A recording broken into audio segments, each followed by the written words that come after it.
Part 1. Systole. I found the first altar in an empty, thoroughly ransacked and vandalized repair hangar. It towered above the ruined hall, a crazy surreal structure made of twisted debris from various pieces of equipment, including even a satellite comm station. But it wasn't the schizophrenic design of the structure that was so terrifying, but a much darker and more repulsive detail. For me, finding something more repulsive than my face is quite a feat. I have never paid much attention to religion. Or rather, I have paid no attention to it at all. People in my line of work, and with my background, usually either become extremely religious or, well, I guess I belong to the second category. But people are strange creatures. I once read in a popular science book that the tendency to believe in the supernatural is genetically ingrained in us. Supposedly, tribes united by proto-religion had an additional incentive to survive and took better care of each other, which meant that their offspring were better at spreading their genes. Religious wars, on the other hand. I shook my head. Philosophy was the last thing on my mind right now. When you see a human heart lying on a sacrificial altar, it's worth thinking about more pressing matters. For example, how far the weapons of those who entertained themselves here with Aztec rituals could reach. Of course, I didn't come here as a tourist poking around some quaint pre-war relic, especially since this station isn't marked on any public tour guide, and good luck finding it in the classified ones either. If it weren't for a few old contacts in the Sectoral Fleet HQ, but let's not get into that. These days, being acquainted with me is hardly the kind of connection that helps a promising naval officer's career. All in all, even though the station was officially considered abandoned since before the war, I came prepared for the visit, just in case. The pulse gun I pulled out of my thigh holster as soon as I saw what was lying on the altar was one of those precautions. There was nothing and no one around but old mangled metal and plastic, but that didn't really calm me down. Quite the opposite. A crowd of crazy fanatics would have suited me better. At least I could have put them in the crosshair. I mean, it was clear that they were here somewhere, but the fact that I couldn't see them made me nervous. The reason of why I had come here was now hanging in the air. I was hoping the organ on the altar didn't belong to my intended recipient, but I had no way of knowing for sure. Even if I had a field DNA scanner, it would have helped me much. The client hadn't provided me with the recipient's genetic code. Whether out of stinginess or simple luck, I couldn't say. Well, I would have to deal with problems as they arose. As long as no one rushed at me with the flint knife or sharpened regeneration unit cover, I had to keep looking around. After all, I take money from my clients up front, and if I'm paid, I always see the job through. I quickly scanned the area around me with my thermal, but didn't see a thing. The temperature at the station was 16 degrees Celsius. The walls and deck were slightly cooler, as usual, and there were no fresh traces. Whoever had gutted this poor guy on the altar had left at least a few hours ago, so everything had cooled down to the general level. I wondered whether this was a good or a bad thing. On the one hand, no one would drag me off to be slaughtered at a moment's notice, but on the other, I had no one to ask how to get to the local canteen for a snack. My gaze fell on the altar again. Crap. This time, my past caught up with me in the form of a vile association. Quite a persistent thing, that past of mine. and I know that better than anyone. Just in case, I checked the altar. Nothing. I had to move on. Pet rule or law enforcement are not my things. I'm not here to collect evidence. I called up the general station plan, which cost me 3 boxes of Sengoi premium malt, by the way. It was time to figure out my next move. Like most such structures, the station resembled a huge wheel with a thick rim and a bunch of spokes. This architecture is a legacy from the days when anti-grav was still science fiction and gravity achieved by rotating the station. Of course, there hadn't been any real need for that in ages, but out of habit, stations kept being built the same way. However, over time, the docks and airlocks were moved from the hub to the rim, where, let's face it, there is a lot more room. Defending one of these contraptions was a whole different nightmare. So, when the Federation clashed with the Ullerians, everyone had to rethink their strategies in a hurry. As for the stations, except those safely tucked away closer to Earth, they were either scrapped or blown up outright just to keep them out of Ullerian hands. Or they were abandoned and forgotten, like this one.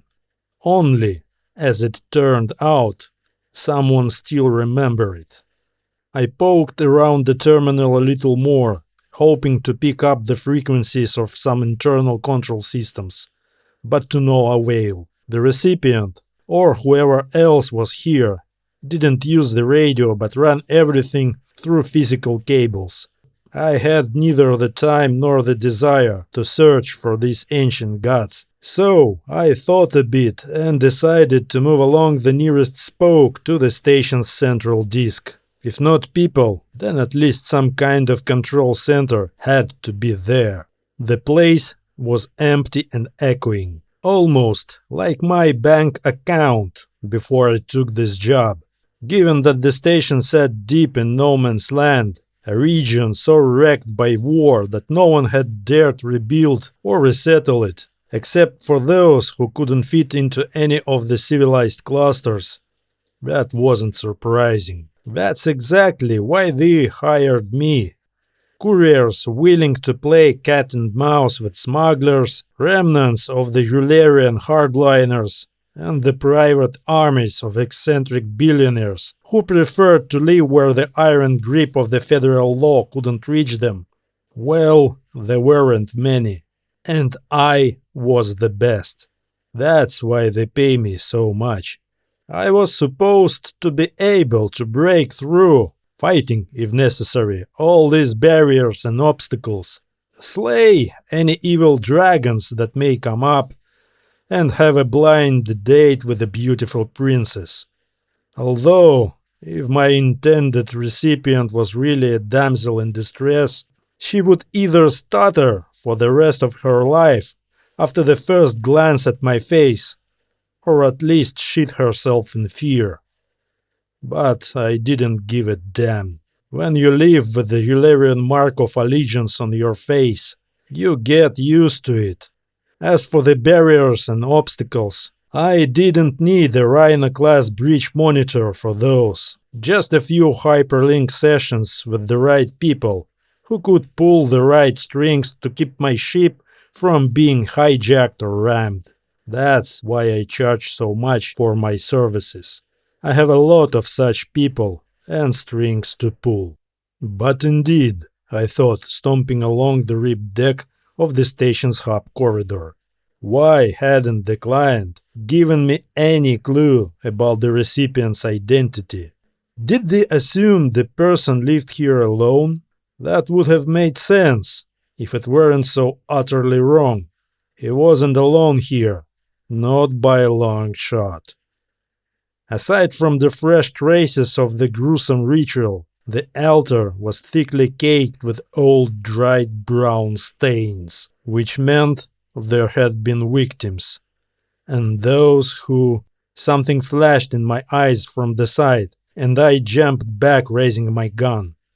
Between the large outer rim and the wheel hub, radial spokes crossed several smaller rings. I had just come to such a crossroads. Corridors to the right and left stretched for several meters and ended in closed doors with half-erased, vaguely medical signs.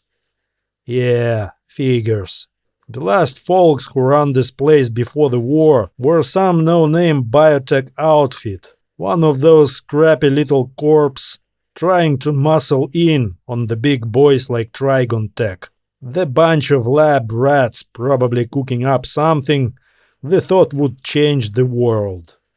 Big dreams, big plans. Then the war hit and boom! Game over.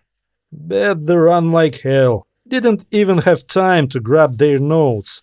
Left in a damn hurry.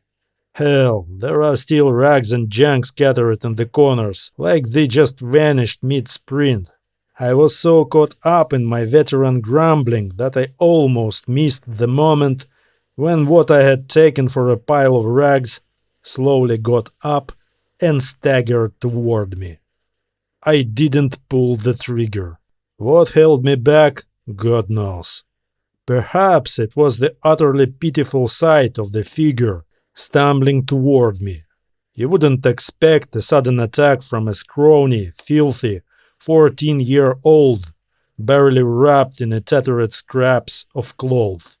Maybe I was wrong not to expect it. After all, I have seen worse shit in my line of work. But this one didn't attack. Judging by the faint strip of teenage stubble, he was probably a boy, but I didn't look that close, especially since his gaze immediately caught my attention. Or, more precisely, the absence of a gaze. No, his eyes were in place, but there was a distinct feeling that there was nothing behind them, in terms of personality. Absolute glass emptiness. Zero. A vacuum, like outside the station. I even shuddered and then did something that can only be described as a feat of sentimental idiocy. "What's your name, lad?" I asked. The ghostly figure took a few more steps toward me and then froze in place, staring in my direction with a vacant, unreadable gaze.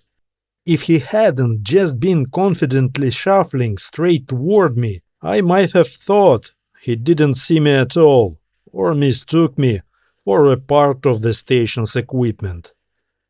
Damn it. Could that really be my guy?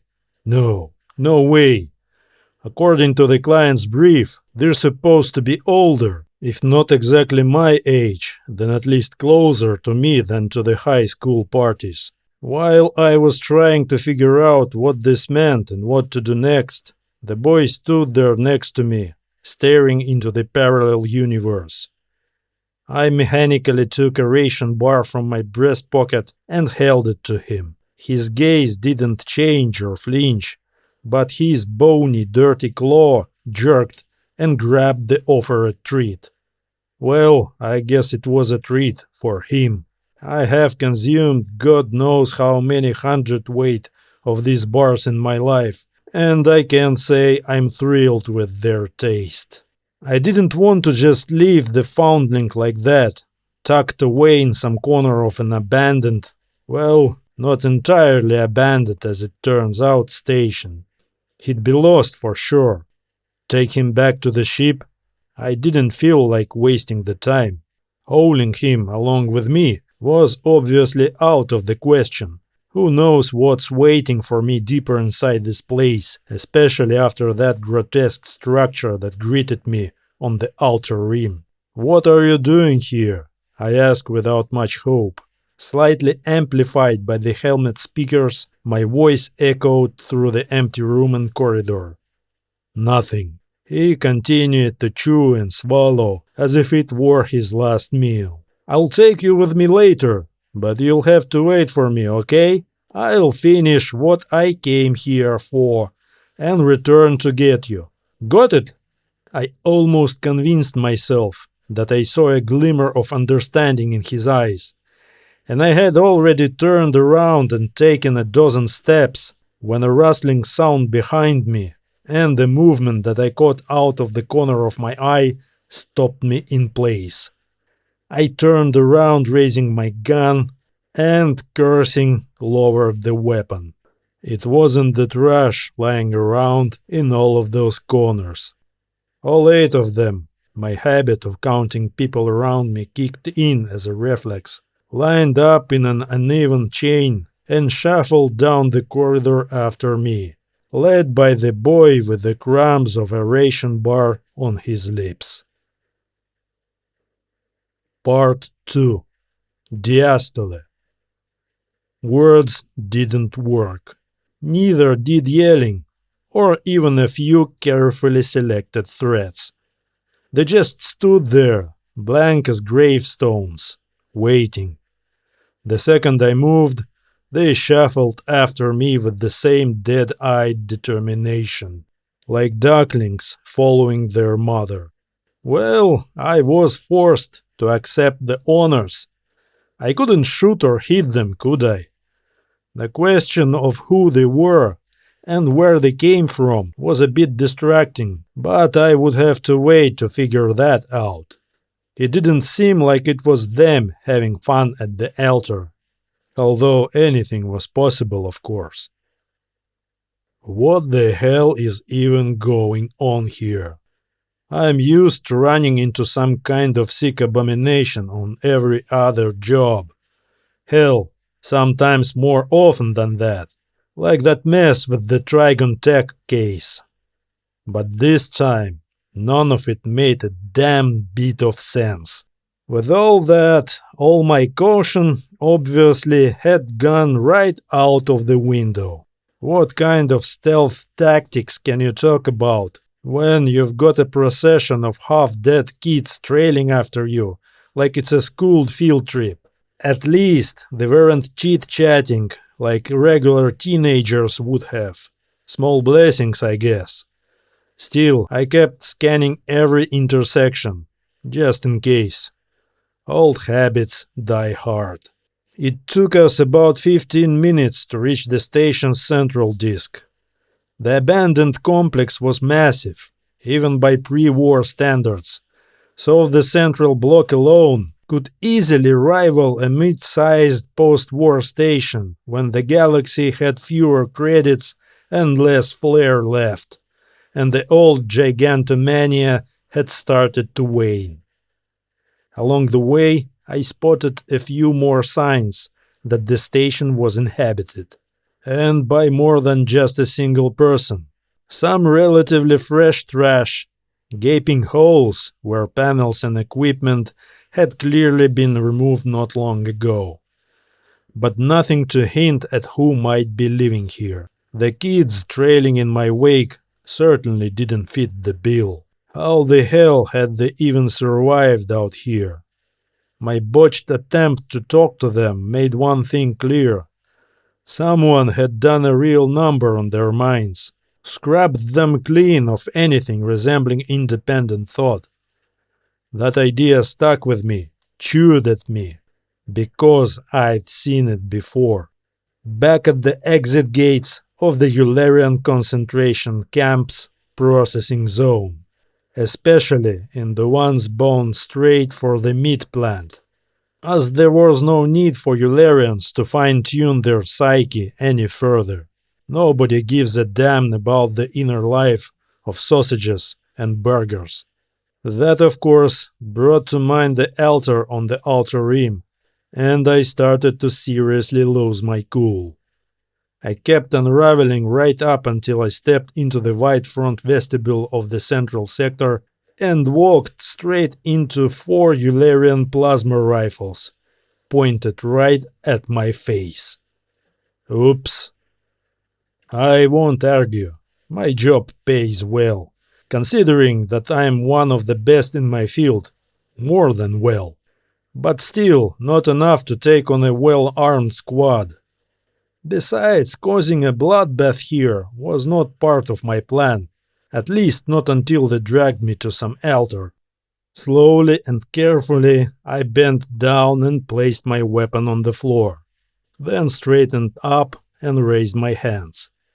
I couldn't really see my opponents, because they were also wrapped in some kind of rags. I couldn't even see their hands. The thermal images were blurred either because of layers of clothing or who knows what else, and all I could make out was that there were humanoids standing in front of me. Yeah, big news. "Open your helmet visor," a voice said. It came from above, from the speakers, not from any of the four silhouettes with rifles. I did as I was told. Part of me was even curious. How would they react to my face? Turned out they didn't. Not a sound, not even a flicker of disgust. But the voice did. Whoever it belonged to was clearly watching through some hidden camera feed. "Interesting," he said. His tone had that clinical curiosity, like a biologist staring at some new, freakish species of amphibian no one ever seen. Which, in a way, wasn't far off. There's no one else like me left. And thank God for that. "My janissaries will escort you," the voice finally said. I blinked at the squat formless things aiming at me. The hell? Janissaries? "Please, do not take any rash actions," the voice continued. "I do not wish to harm you, and the janissaries are well trained. But their main task is to maintain order and ensure safety." He paused for a moment. "I see you have brought one of the herds here. It will have to be driven away, but that is no longer of your concern. Whether his so-called janissaries," I still couldn't wrap my head around the fact that any of this was happening in earnest, "picked up on some unspoken cue, or he received an order over some internal comms, I couldn't say. But without a word, the squad silent figures moved. Still keeping their weapons trained on me, 3 of them closed in, 2 on either side, 1 behind, making it perfectly clear. I was going where they wanted me, and I wasn't being asked. The 4th one peeled off and headed for the poor bastards who'd come in with me. They were still frozen past the threshold, staring off like broken dolls. I took a chance. I didn't move my feet, just turned my head slowly. No sudden moves, just enough to see what he was up to. He reached the herd, slung his rifle back, and fished something out from the folds of his robe. At first, I honestly thought I was seeing things. It was a whip, coiled into a ring, braided from strips of something that looked a hell of a lot like leather. And that got a reaction. For the first time the wretches twitched. Their eyes lit up with something sharp and cold. Something looking very much like fear. I kept watching, eyes wide, but the guy behind me gave me a little nudge with his rifle barrel. That was clear enough. Move. So I did. Didn't want to, but I moved. And no, I don't know if it surprised me that they didn't scream. Didn't even moan. Just took it. So the sound of the whip landing, dull, heavy, a little muffled by all those rags, cut through the silence like a punch to the gut. In my line of work, you can't really choose where you're heading. Very often, because you don't know it in advance. And in my damn line of work, for some reason, it very often turns out that you have to crawl into the most vile and stinking hole in the galaxy. And yet, I had never been to such a creepy place as this station. We passed only 2 altars along the way, Empty, in the sense that there are no remains of sacrifices, but the greasy brown stains on them and around them made everything clear. The walls were painted with strange hypnotic patterns as if someone had unsuccessfully tried to upload the mind of the schizophrenic into a robot painter. The lighting was dim, much worse than in the outer rim and spokes, and in some places it was reduced to red emergency lights, giving the already gloomy atmosphere a surreal, otherworldly feel. I don't put much stock in religion or anything supernatural. In a galaxy populated by several intelligent races, dotted with the stations, like this one, between inhabited planets, with FTL ships darting between them, the concept of ghosts or God seems to me to be an unnecessary complication. Perhaps I'd make an exception for the Ullerian Order of the Discarnate, if it could be called a religion. But the Ullerians have gone their entire history without gods. Some particularly exalted oddballs claim that's precisely why the Ullerians lost the war, as if it were those eccentrics who led the Federation's armed forces and fleet, cross-checking every move against their sacred texts. But here, on this station, everything screamed at me. Cult. Especially the half-open doors of the storage rooms, sunk in the twilight, behind which, neatly arranged on shelves, lay things that looked suspiciously like mummies. I sighed. Why hadn't I just taken that framework contract for delivering corporate mail between the Kshadra worlds and the independent stations of the third sector?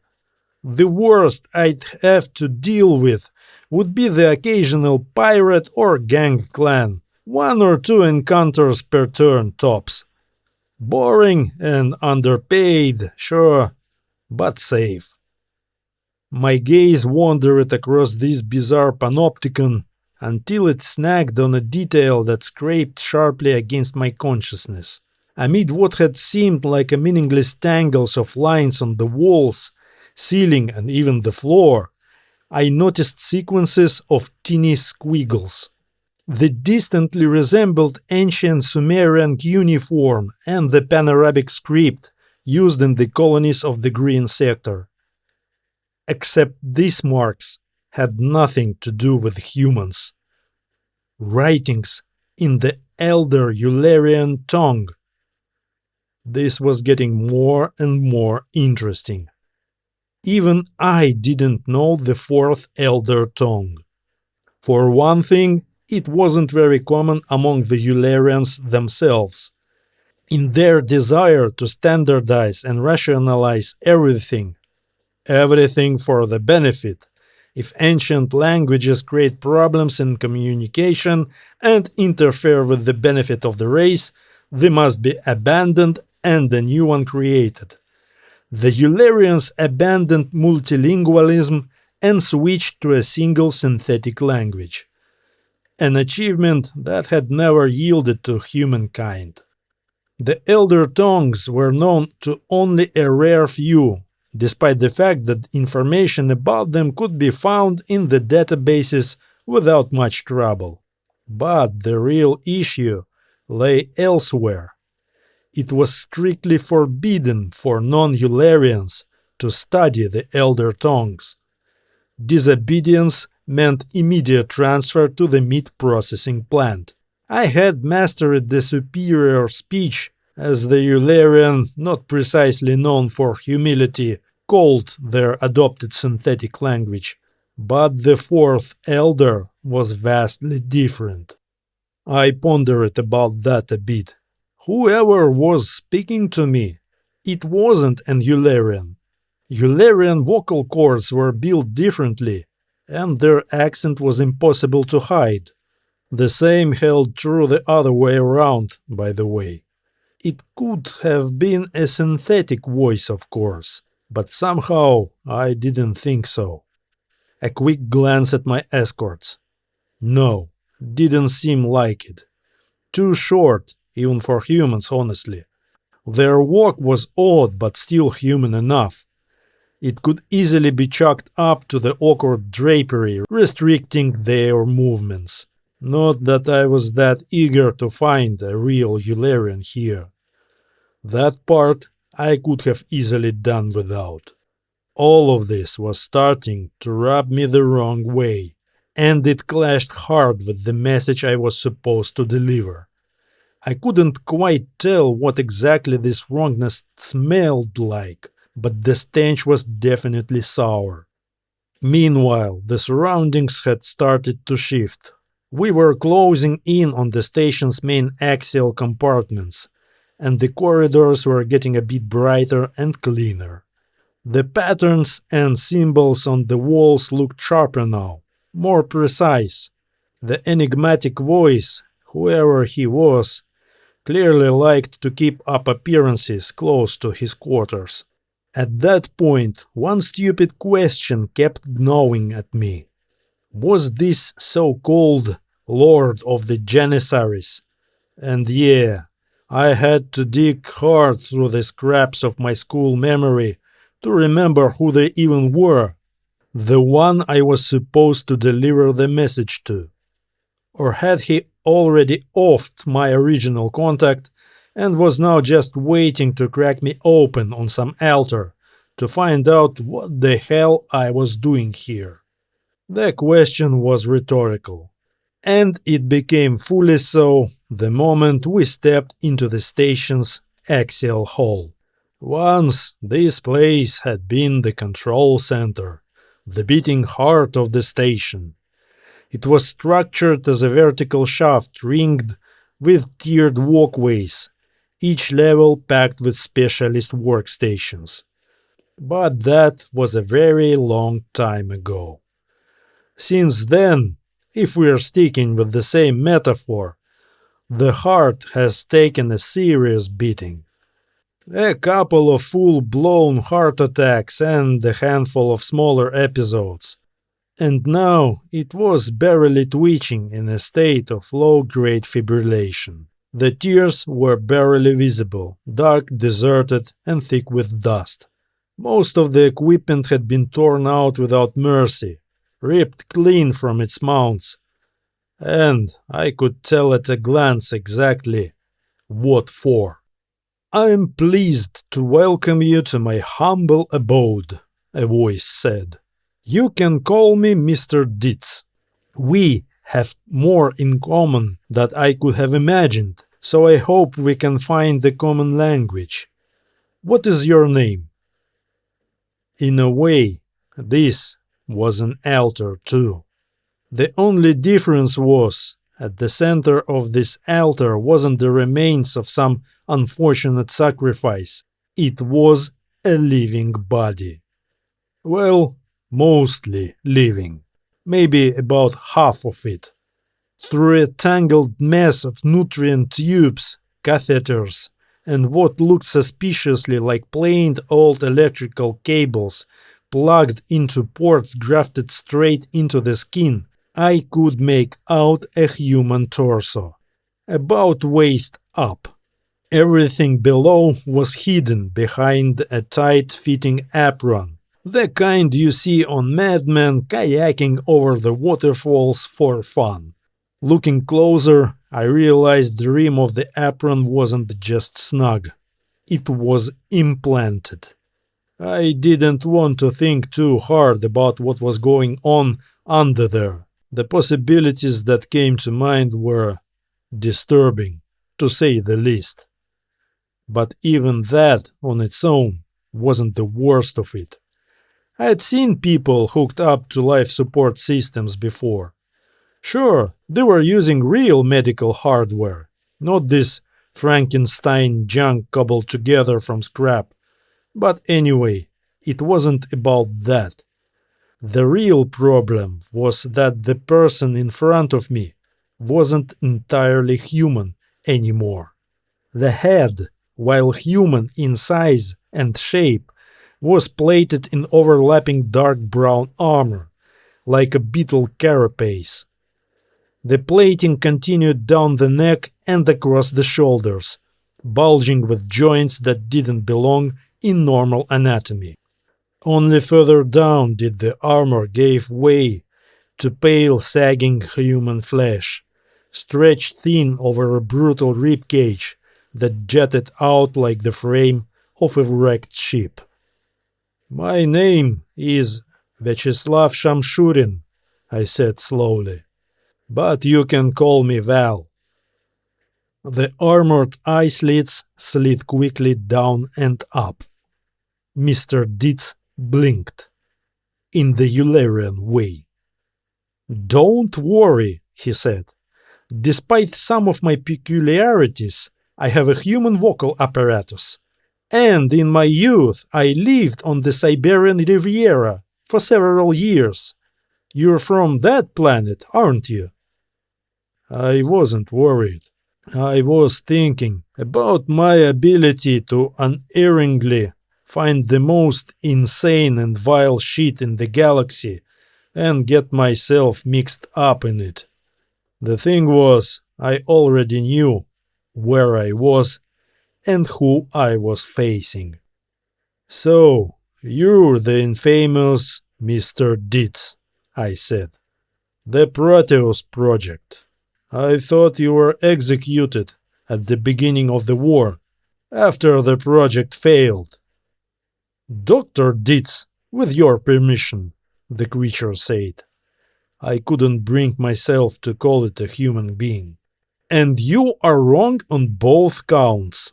It was nothing but the cowardice of short-sighted generals, trembling before the glory of things to come. And as for the name of the hero who dared to take on the role of my humble persona, it shall remain forever hidden from the witless mob, yet it eternally engraved upon the chambers of my heart." What a bloody mess. Sure, the anonymous order system was introduced primarily to protect the couriers. Too many clients would be happy to tie up some loose ends by tossing the courier's body into the nearest star once the job was done. For the most part, I was fine with that, but sometimes it led to unexpected consequences. "You see, I never betrayed humanity," Ditz said. "It was the Federation that betrayed it by getting involved in a destructive war with the Conglomerate, instead of joining forces to create a truly superior race that would rule the entire galaxy." And he really believes that, I thought. This madman who tried to turn himself into super hybrid of human and Ullerian, he really believes he's working for the greater good. "But what about that?" I nodded behind me. "What's the point? The herds, janissaries, why all the slave-owning trappings?" Ditz made a strange sound that I interpreted as a sigh of disappointment. It was like pressurized air escaping from a punctured pneumatic system. In a sense, that was exactly what it was. "I don't have enough genetic material," he said. "I have to work with what I have and grow clones on an accelerated program right up to puberty. There is no time for training. The dropout rate is high. Most clones can't withstand the morphological transformation. I frame it all as a ritual for my janissaries to keep their morale up. I must say that I have achieved some success in this. Look." Part 3. Infarction. The central shaft suddenly became very bright. Several powerful spotlights, mounted on a crossbeam somewhere high above, flooded the surrounding space with even light. Long isolation periods usually do weird things with the human psyche. And if we're talking about a psyche that has long since gone haywire due to delusions of grandeur and a god complex, whatever Ditz did to his body, his brain was clearly quite human. Quite human and quite deranged. All the rooms in the ring tiers had been turned into showcases of a surrealistic atrocity exhibition. Behind transparent screens on special stands were crucified bodies of teenagers with the most incredible deformities. All these deformities were clearly related in one way or another to Ullerian anatomy. Reinforced bone plates, protective neck collars, protective horny valves covering the genitals, and much more, all distorted, non-functional, rejected by the human body. Armless, legless, eyeless. Most of them had probably died thanks to Ditz improvements. But on some of them, I noticed something on their chests that I didn't want to see. The torn incisions weren't even stitched up. "My children!" I shuddered. This time Ditz's voice was amplified by powerful speakers. Perhaps this made him feel more confident than wheezing from the depths of his bionic prison. "Show yourselves to our guest!" I turned around. Stunned by what was happening, I had somehow forgotten about the janissaries behind me. My 4 escorts, or guards, now stood around Ditz's ugly dwelling at equal intervals. Obeying orders, they all simultaneously and very deftly threw off everything that was wrapped around them, no doubt with the help of hidden fasteners, and stood almost naked. But their bodies, like the body of Ditz and many of the unfortunate souls in his chamber of torture, were partially covered with horny plates very similar to Ullerian ones. And I immediately understood why they seemed so short to me. They were also teenagers. "Here they are, the seeds of a great future," Ditz said. "The fruits of many years of work. To be honest, I had almost given up hope when the supply channels were lost. A few visionaries on both sides supported the project for some time after the military misunderstanding began. But when disaster became inevitable, supplies and equipment and especially genetic material stopped. I had to work with what I had." I thought I had misheard him. "You worked for both sides during the war?" I asked. "How could you?" Ditz made a strange sound. Laughter, I guessed. Someone seemed to have forgotten how to laugh. "It's funny that you, of all men, asking me this. As I told you, some bright heads on both sides understood that the war was a tragic misunderstanding, that 2 great civilizations were destined to merge and conquer the galaxy. And then, who knows?" He grated again, pretending to laugh. But I wasn't in the mood for laughter. I suddenly caught a prickly thought that had been scratching at me from the moment I first saw what Ditz had turned his face into. It wasn't so noticeable on the dirty, half-dead creatures I've met before, but when I saw Ditz's janissaries in good light... "I'll be damned," I said slowly. "Ditz, are they all your clones?" Ditz paused. "Yes," he finally replied. "I told you I had to work with what I had. Supplies, stopped coming in years ago, back during the war, and then the cryogenic storage facility broke down soon after. I stared silently at the creature, cloning countless juvenile copies of himself to perform these vivisection experiments on them. Even I couldn't wrap my mind around something like that. But now everything will change, Ditz said with enthusiasm. After your arrival, to be honest, I was afraid you might be a renegade, although they are afraid of my station. Or worse, an agent of the Federation. But your face. How did you find me, my friend? Is there really someone else in the conglomerate who has remained loyal to the great benefit, who hasn't defected to those cowards, to the discarnates? Trying to buy myself a few extra seconds to come up with a coherent response, I pretended to study the nearest clone, who remained frozen in a pompous pose with his arms raised skyward.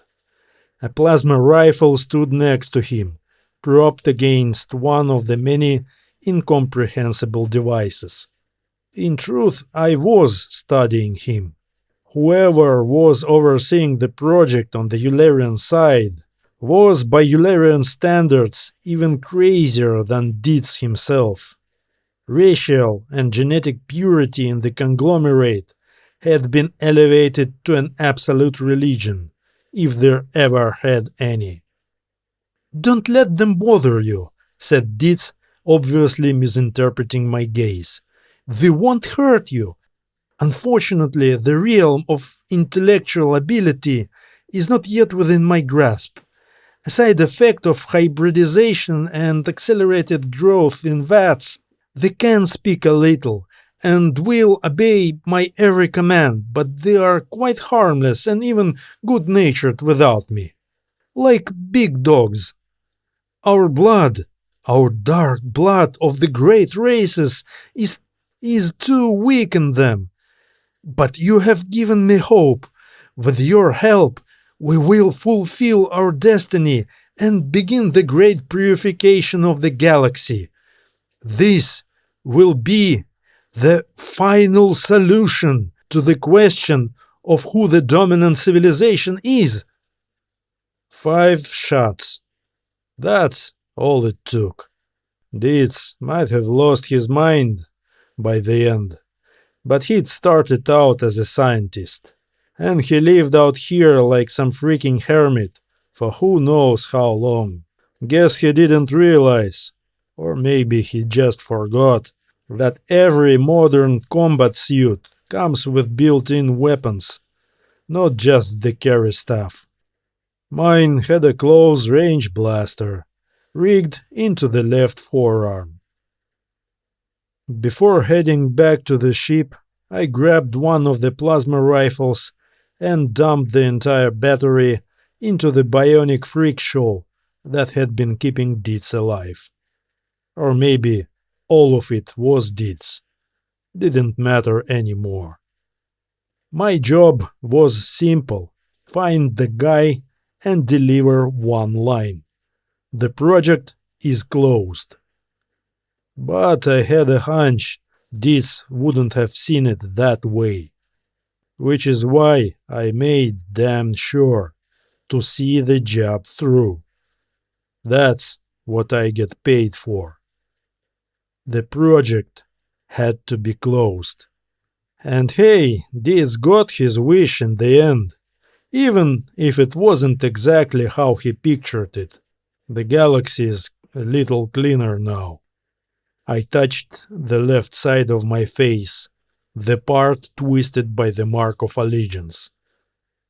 Dark blood of greatness, my ass. Now I just had to track down the client. They met me in almost the same spot as last time. Thin, filthy, confused, like shadows trying to remember how they used to be people. One of them caught me off guard, looked me dead in the eyes and spoke. His voice was weird and slurred, like a toddler still figuring out how words work. "Mr. Ditz?" He pointed past me, then asked again. "Mr. Ditz?" I shook my head slowly. "Come with me to the ship," I said. "Mr. Ditz, he's dead."